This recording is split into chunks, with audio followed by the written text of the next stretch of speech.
Era domingo e, como de costume, mais de 60 crentes estavam reunidos para adorar ao Senhor. Quando o pastor Arão estava terminando o culto, um grupo de fanáticos invadiu a igreja e começou a agredir a todos. Este grupo era formado por policiais e fanáticos hindus. Os policiais, que claramente estavam fora de controle, começaram a bater em cada membro ali presente. Agarraram o pastor, abusaram verbal e fisicamente dele. O acusaram de proselitismo, algo que é proibido na Índia. Eles causaram grande confusão e muitas feridas na congregação ali reunida.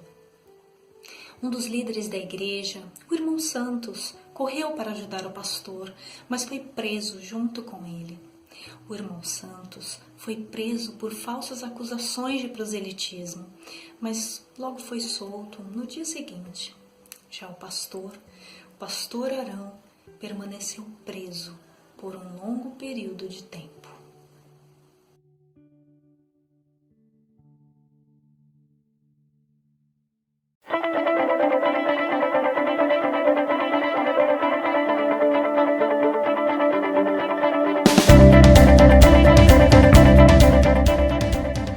Olá, meus queridos irmãos, graça e paz. Estamos aqui gravando mais essa aula neste domingo para vocês, nessa manhã. Quero, em primeiro lugar, agradecer por essa honra, por esse privilégio de poder ser o professor dessa manhã na Escola Bíblica Dominical, a melhor escola do mundo, como diz o nosso pastor Valdec, nosso querido pastor. E hoje, na nossa lição, a lição de número 8 da nossa revista, nós falaremos a respeito de Elias e a oração da fé.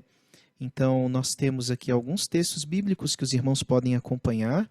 Não vamos ler todos agora, no momento, mas os irmãos podem acompanhar, mas eu farei uma ênfase em um texto, o texto devocional colocado aqui pelo autor da revista, o pastor Enoque Vieira de Santana, que é o texto do Salmo 116, do 1 ao 19, e eu falarei um pouquinho a respeito desse salmo também, se os irmãos assim me permitirem.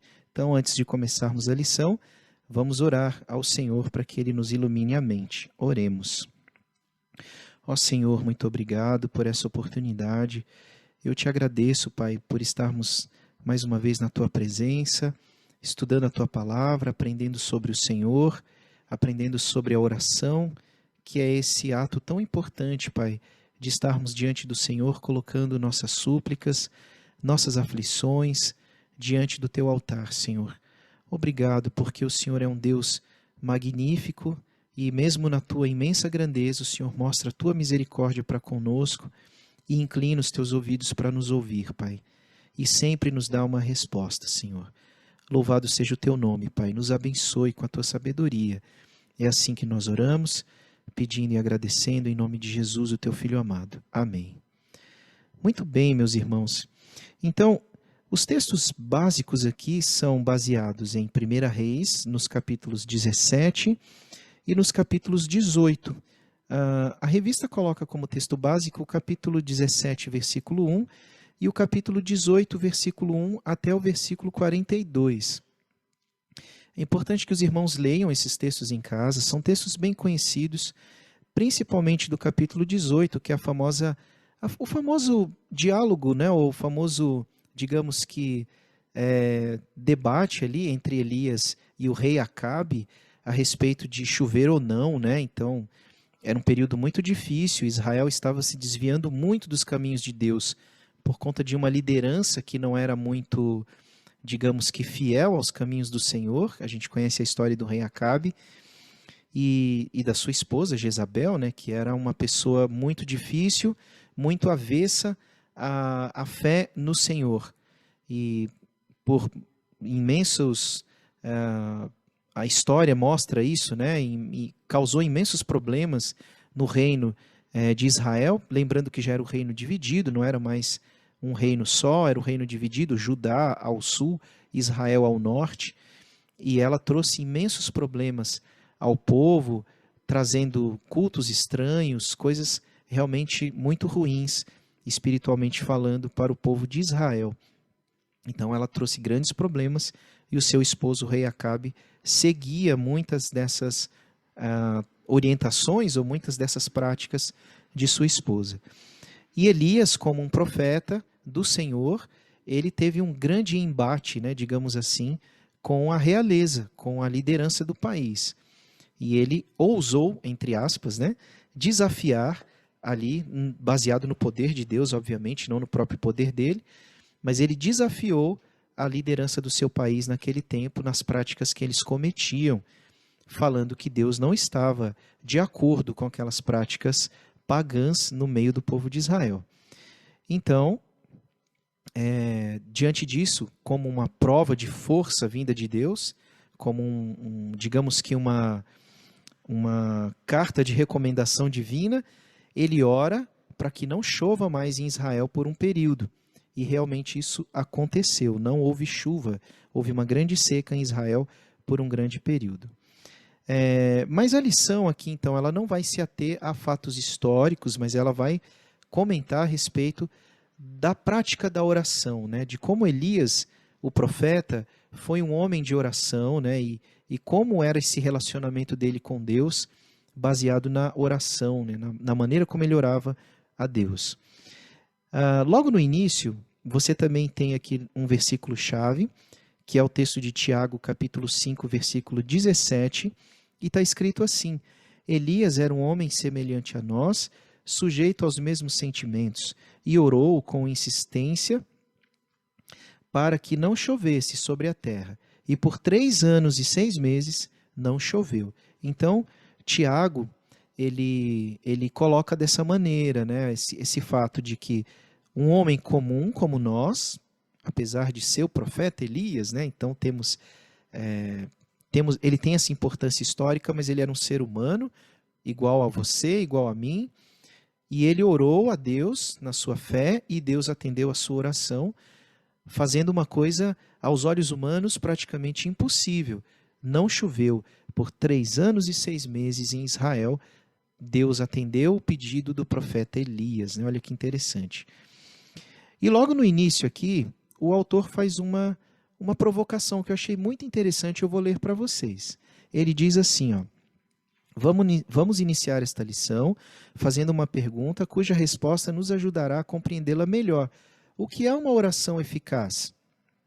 O dicionário mostra o que significa a palavra eficaz: aquilo que produz o efeito desejado, aquilo que funciona infalivelmente. Mas aí o autor da revista faz uma problematização, ele faz um jogo filosófico, digamos assim. O problema que temos agora vem por uma outra questão.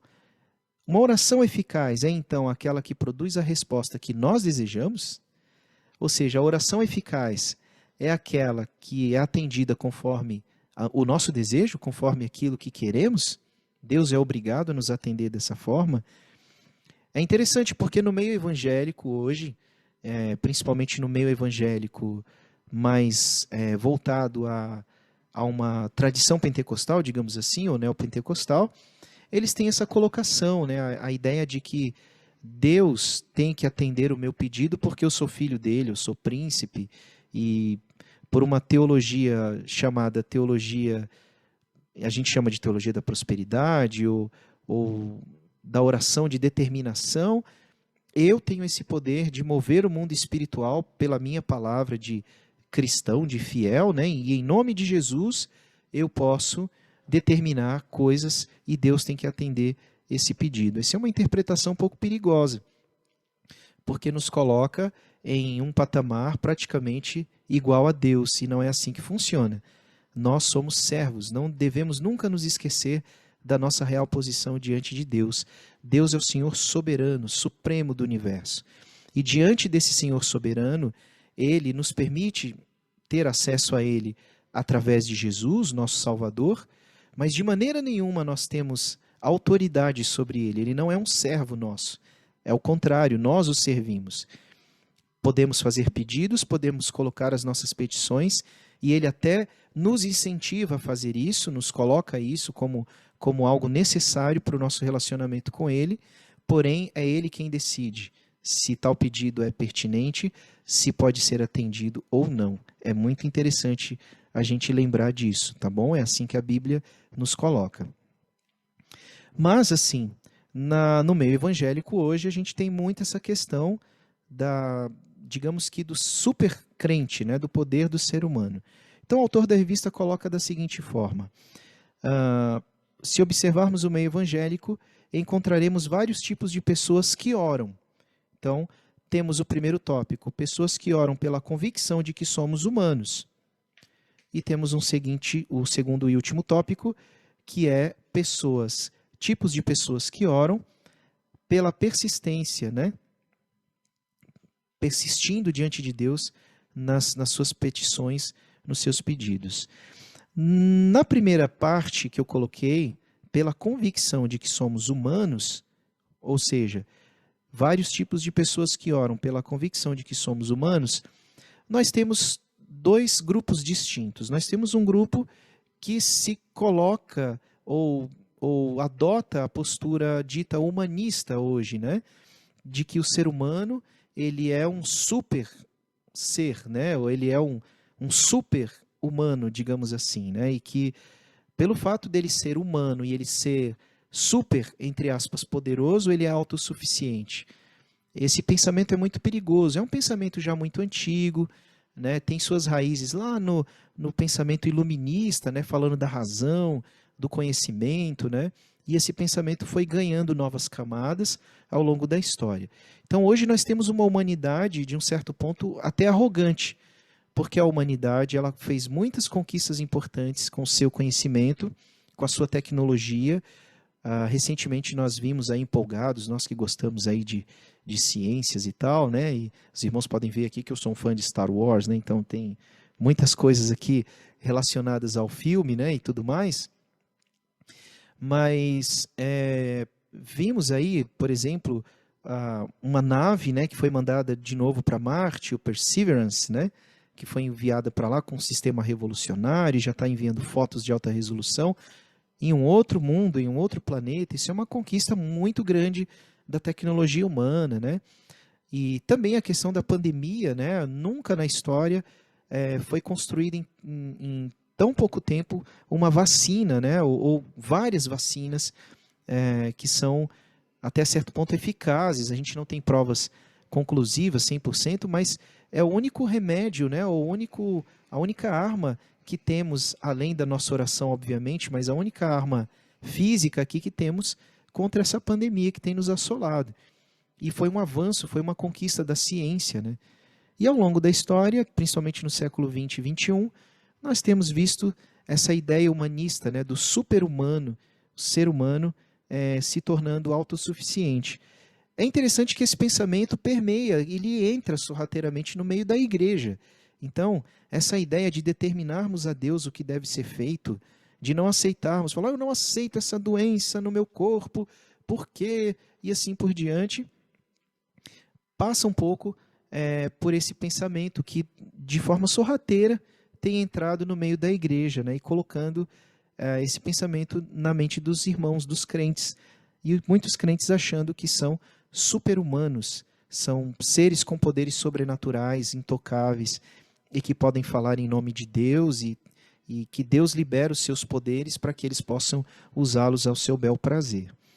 Não é assim que funciona, meus irmãos. Não é assim que funciona.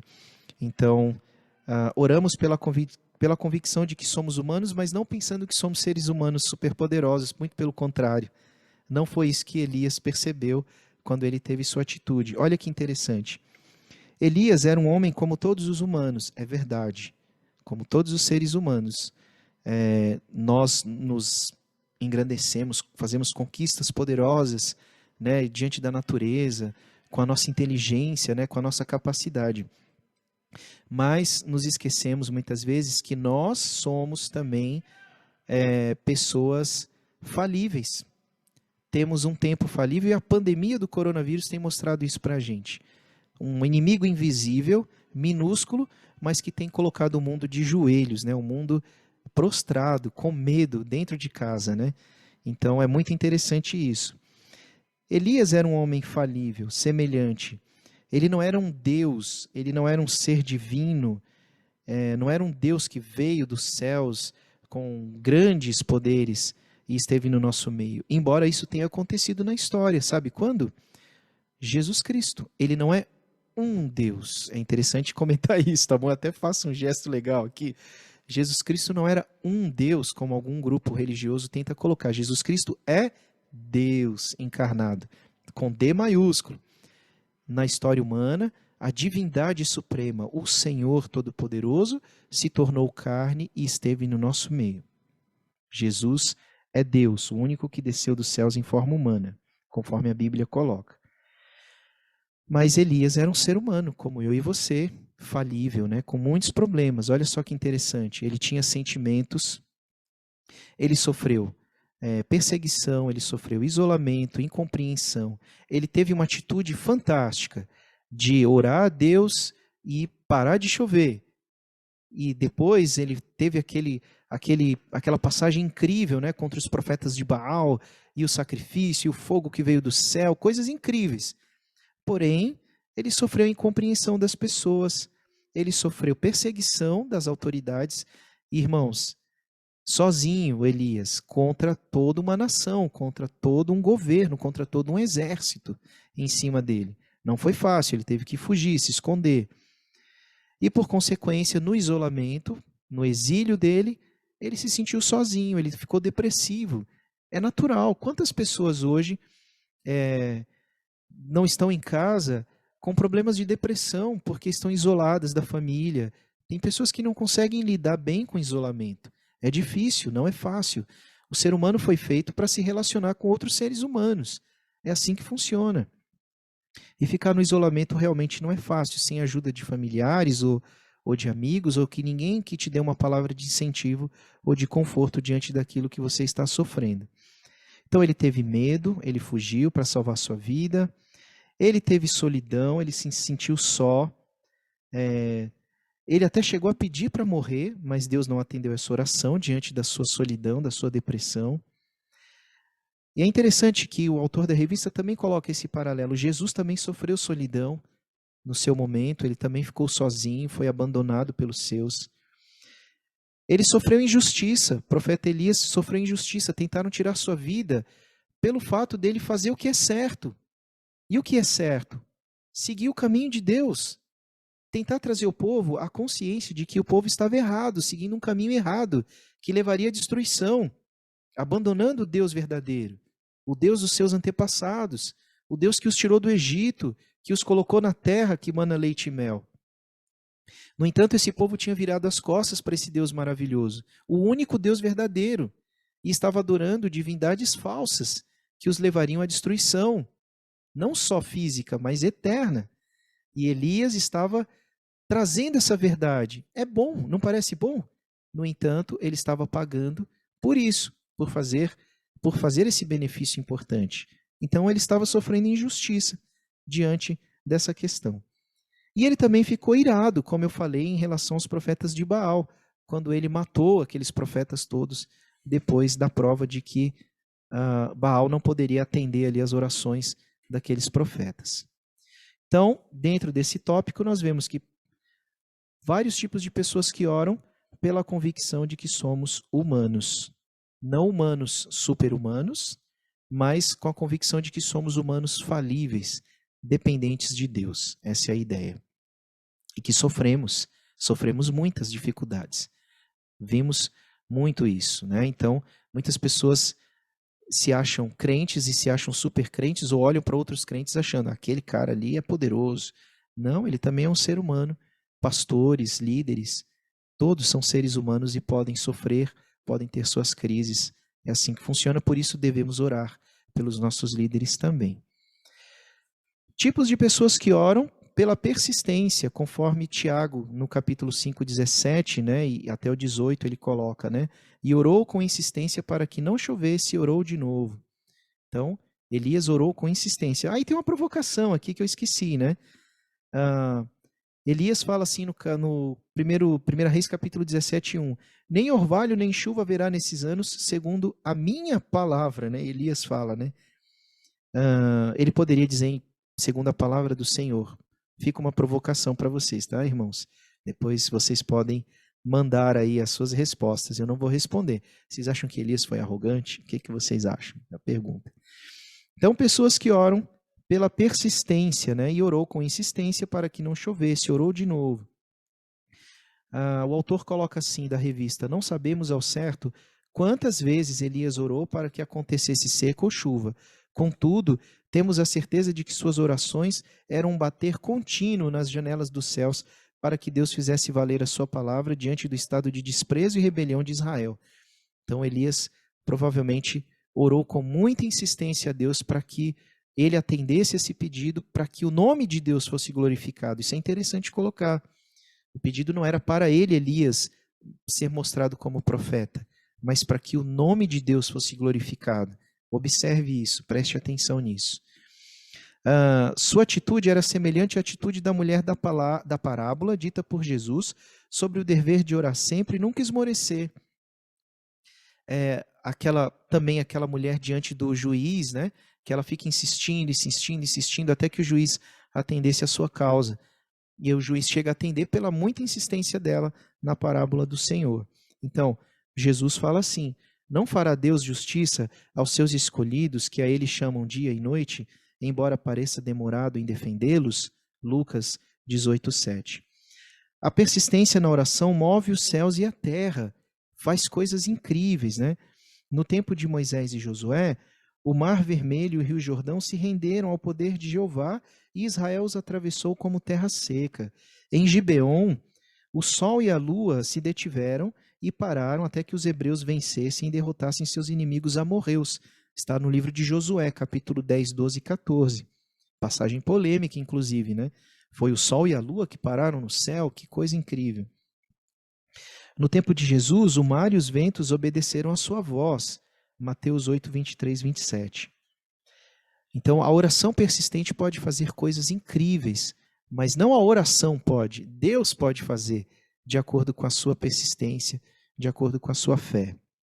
A persistência na oração ensinada por Jesus e pelos apóstolos nos estimula a que oremos sempre, né? Persistentemente. A igreja apostólica orava com perseverança. Os apóstolos ensinavam uma oração persistente. Então, é importante que não desistamos, não nos cansemos ou esmurecemos diante das dificuldades no que diz respeito à oração, no que diz respeito a colocarmos a nossa fé no Senhor.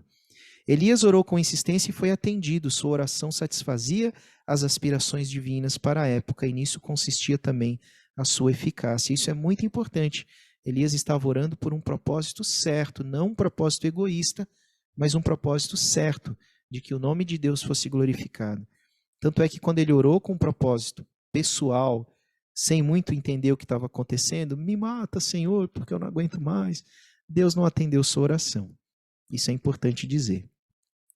Então, a oração que produz o efeito desejado é feita por homens e mulheres sujeitos a fraquezas e sentimentos. A fé ousada os faz derramar a alma como um jorrar puro e cristalino nos mananciais do poder de Deus. E eu coloquei aqui, sempre lembrando quem somos e quem Deus é. Muito bem? Não terminamos ainda. Eu queria falar rapidinho sobre o Salmo 116, do 1 ao 9. Um salmo provavelmente escrito pelo rei Ezequias. Vamos lá pegar alguns livros aqui. O rei Ezequias foi um rei que reinou por 29 anos em Judá, no período de 746 a 716, mais ou menos, antes de Cristo. Os profetas que viveram no seu período eram Isaías, Miqueias, ou seja, um pouquinho antes, né, do que o rei Acabe, quando esse reinou, então, por volta de 940, 920, né, Acabe um pouquinho antes, né, do rei Ezequias. Ele reinou ali nesse período, por 22 anos, e Elias e Eliseu eram os profetas. Então, Ezequias, um tempinho depois ali do rei Acabe, né? Mas diz aqui a história, provavelmente ele escreveu esse salmo depois de uma grande aflição. Então, no livro de Isaías, você vai encontrar uma passagem também no livro de Reis, né, no Segunda Reis e assim por diante, Crônicas, falando do rei Ezequias, que ele passou por uma grande aflição e que ele provavelmente morreria, mas que ele ficou muito aflito, chorou e Deus o livrou dessa doença e ele ficou muito feliz. Então o Salmo é uma ação de graça. Eu gostaria de ler numa versão de uma Bíblia que eu tenho em casa, e eu achei muito interessante a versão, essa Bíblia aqui, a Bíblia de Jerusalém, e a tradução fala assim: Eu amo Yahvé porque ele ouve minha voz suplicante, ele inclina seu ouvido para mim no dia em que eu o invoco. Cercavam-me laços da morte em redes do Sheol, que é o abismo, né? Caí em angústia e aflição, então invoquei o nome de Yahvé. Ah, Yahvé, liberta minha vida. Yahvé é justo e clemente, nosso Deus é compassivo. Yahvé protege os simples, eu fraquejava e ele me salvou. Volta ao repouso, minha vida, pois Yahvé foi bondoso contigo, libertou minha vida da morte, meus olhos das lágrimas e meus pés de uma queda. Caminharei na presença de Yahvé, na terra dos vivos. Eu tinha fé, mesmo ao dizer, estou por demais arrasado. Em meu apuro eu dizia, os homens são todos mentirosos. Como retribuirei a Yahvé tudo o que me fez? Erguerei o cálice da salvação, invocando o nome de Yahvé. Cumprirei a Yahvé os meus votos na presença de todo o seu povo, e é custosa aos olhos do Senhor a morte dos seus fiéis. Ah, Yahvé, porque sou teu servo, filho de tua serva, rompestes meus grilhões. Eu te oferecerei um sacrifício de louvor, invocando o nome de Yahvé. Cumprirei a Yahvé os meus votos na presença de todo o seu povo, nos átrios da casa do Senhor, no meio de ti, Jerusalém. É lindo o salmo, meus irmãos. Yahvé, a tradução aqui do hebraico, é uma forma de chamar Deus de Senhor, né? É um dos títulos, um dos atributos dele. E o salmo, provavelmente escrito pelo rei Ezequias, a gente não tem certeza, ele coloca essa questão, né, de que muitas vezes, em meio às aflições, aliás, essa deveria ser a nossa regra, o nosso único refúgio é o nosso Deus, em todas as aflições.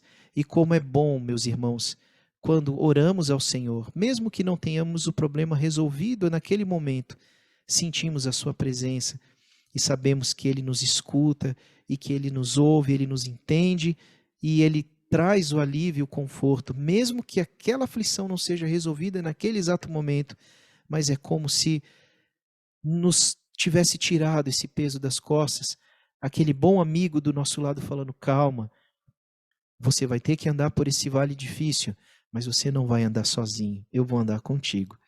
É fantástico, meu Deus, ter o Senhor na nossa vida. E eu digo isso aqui na gravação, em nome dos nossos irmãos, obviamente, falando ao Senhor tudo isso. É um salmo maravilhoso, meus irmãos, e há também aqui nos arquivos, rapidinho, antes de encerrarmos, eu andei pesquisando e vi aqui também um comentário a respeito desse salmo de um pregador que não é muito conhecido no meio, né? Acho que os irmãos talvez, é claro que eu estou brincando, né? Vou compartilhar aqui minha tela com vocês para que vocês possam ver, espero que dê certo aqui. Muito bem. É um salmo de um comentário do Salmo 116 de um pregador chamado Charles Haddon Spurgeon, inglês, que viveu ali no século XIX, um dos maiores pregadores da história da nossa denominação batista. Eu quero ler só esse comecinho. Isso aqui é um esboço de um sermão dele sobre esse salmo, a respeito da oração. Esse salmo é uma continuação do Aleluia Pascual, portanto, em algum sentido, deve ser interpretado em relação à saída do Egito. Parece ser um canto pessoal no qual uma alma crente, lembrada pela Páscoa de sua própria servidão e livramento, fala disso com gratidão e louva ao Senhor. Podemos conceber o israelita com um cajado em sua mão, cantando, retorne ao descanso, ó minha alma, enquanto lembra da volta da casa de Jacó à terra de seus pais, e depois bebe do copo na festa, usando as palavras do Salmo 116, 13, erguerei o cálice da salvação. O homem piedoso, evidentemente, se lembra tanto do seu próprio livramento como do de seu povo, quando canta na linguagem de Salmo 116, 16, livraste-me das minhas correntes. Mas ergue-se em solidariedade à sua nação ao pensar nos pátios da casa do Senhor e na gloriosa cidade. e promete cantar no seu interior, ó Jerusalém. Amor pessoal nutrido por uma experiência pessoal de redenção é o tema deste salmo. E nele vemos os remidos atendidos quando oram, conscientes de que não pertencem a si mesmos, mas foram comprados com um preço e se unindo com todo o grupo de resgatados para cantar aleluias a Deus. Visto que no nosso Divino Mestre cantou este hino, dificilmente erramos se vemos aqui palavras às quais ele pôde pôr o seu selo, palavras em certa medida descritivas de sua própria experiência, isso ele falando do Senhor Jesus. Mas sobre isso não iremos longe, pois em outra parte teremos indicado como o salmo foi entendido por aqueles que amam encontrar o Senhor em cada linha. Ah, meus irmãos, que maravilha quando somos assim agraciados pela presença do Senhor, quando oramos a Ele com persistência, entendendo quem somos diante dEle, mesmo que os nossos problemas não sejam resolvidos imediatamente, mas só o fato de sentirmos que Ele caminha ao nosso lado já é uma maravilha, é motivo de louvor, de cânticos. Muito obrigado, meus irmãos, Deus abençoe a todos.